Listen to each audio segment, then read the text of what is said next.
कोई भी जनरेटर को इलेक्ट्रिसिटी जनरेट करने के लिए एक मैग्नेटिक फील्ड की जरूरत पड़ती है और यह मैग्नेटिक फील्ड जनरेट करती है हमारी जो मैग्नेट होती है वह। अब यहाँ पर यह मैग्नेटिक फील्ड दो टाइप का हो सकता है। एक जो परमानेंट मैग्नेट का फील्ड होता है, जैसे मेरे पास में यह मोटर है, इनमें दोनों साइड में दो मैग्नेट लगी है और इनके बीच में जो एरिया है उसको बोलते हैं इस परमानेंट मैग्नेट का फील्ड। जो छोटे जनरेटर होते हैं उनमें परमानेंट मैग्नेट का फील्ड यूज में लेते हैं। और दूसरे टाइप का फील्ड होता है जिसको हम जनरेट करते हैं, उसको बोलते हैं टेम्परेरी फील्ड। इसमें क्या करते हैं कि हम एक कोयल को डिजाइन करते हैं और इस कोयल को हम जो परमानेंट मैग्नेट है उसी के तरीके से इस कोयल को काम करवाते हैं और उससे फील्ड जनरेट करवाते हैं। पर यह फील्ड टेम्परेरी होता है क्योंकि जब तक इस कोयल को हम डीसी सप्लाई देंगे तब तक यह फील्ड जनरेट करेगी और जैसे ही डीसी सप्लाई बंद वैसे ही इस कोयल को मैग्नेट वाला इफेक्ट भी खत्म हो जाता है। जो बहुत बड़े जनरेटर होते हैं उनके लिए टेम्परेरी फील्ड को ही काम में लिया जाता है क्योंकि परमानेंट मैग्नेट की एक लाइफ होती है, उसके बाद में वह अपनी मैग्नेटिज्म की प्रॉपर्टीज को लूज कर देती है। अब बात आती है कि हमें इस फील्ड की जरूरत क्यों पड़ती है। इस फील्ड की हमें जरूरत इसलिए पड़ती है कि जैसे यह परमानेंट मैग्नेट का फील्ड है,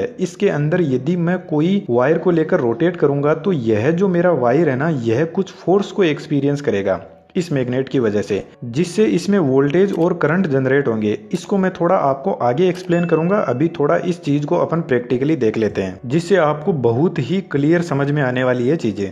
अब देखो मेरे पास में यहाँ पर तीन मोटर है, एक इंडक्शन मोटर है, दो परमानेंट मैग्नेट डीसी मोटर है। इनमें से यह दोनों डीसी मोटर 12 वोल्ट से 24 वोल्ट की सप्लाई पर काम करती है। इनमें से इस मोटर का टॉर्क ज्यादा है लेकिन इसकी स्पीड बहुत कम है और यह जो छोटी वाली मोटर है इसकी स्पीड बहुत ही ज्यादा है लेकिन टॉर्क बहुत कम है, जबकि दोनों सेम वोल्टेज पर काम करती है। इसको अब थोड़ा आगे समझेंगे कि कैसे किसी मोटर का टॉर्क बढ़ा सकते हैं और कैसे मोटर की स्पीड को बढ़ा सकते हैं। अब यह जो दोनों डीसी मोटर है ना, इनको यदि मैं हाथ से घुमाता हूं तो यह कुछ वोल्टेज और करंट जनरेट करेगी क्योंकि इनके अंदर परमानेंट मैग्नेट लगी हुई है फील्ड जनरेट करने के लिए। सबसे पहले आप इस मोटर को देखो अंदर से। इसके अंदर दोनों साइड में दो पोल लगे हुए हैं और यह दो पोल और कुछ नहीं, दो परमानेंट मैग्नेट लगी हुई है और इन दोनों मैग्नेट का जो मैग्नेटिक फील्ड है वह बीच में है। जैसे मेरे पास में यह कील है तो इस कील को मैं यदि इनके फील्ड के बीच में लेकर जाता हूं तो कोई भी मैग्नेट इस कील को अट्रैक्ट कर लेगी क्योंकि यहाँ पर इनका फील्ड है। अब यदि इस कील को मैं इन दोनों पोल के बीच में घुमाता हूं तो यह कील कुछ ना कुछ फोर्स को एक्सपीरियंस करेगी इस मैग्नेटिक फील्ड की वजह से और इसके अंदर कुछ ना कुछ वोल्टेज भी इंड्यूस होगा।